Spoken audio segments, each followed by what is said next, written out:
мен өз әкемді жақсы көремін, себебі ол біздің болашағымызды қамтамасыз ету үшін барын салып жұмыс жасап, күндіз-түні еңбек етіп жүр. Біздің өмірге келуімізге себепші адам.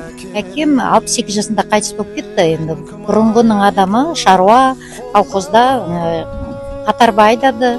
Еңбекқор адам ол. Өте еңбекқор, жұмыстан шаршап келеді. Бізге өте шаршаған кезде қазір есіме түседі, жатып алып өзі ән айтады. Сонда ойлаймын, шаршаған кезі шығар деп. Әкемнің айта берсең жетістіктері көп. 10 класстан бастап семья баққан адам. Сондай білімді бір 5 жерде оқыған дипломы болған ол кісінің. Оның істеген біз істей алмаймыз. Қазір жастар ол кісінің істеген, өзіміз мысалы ол істей алмаймыз енді. Неге мықты кісі болған. Ескертіп айтып отырсам, уже көзіме уже жас келіп отыр. Биыл қазір айтып отыр едік, кешке келді деп, биыл бар болғанда 80-ге келеді екен ол кісі. Жақсы адам. Әкеге деген махаббат. Жақсы көресің бе?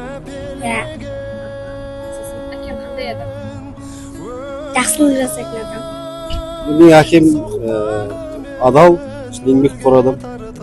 Бізді осынша еңбекпен тәрбиелеп өсірді.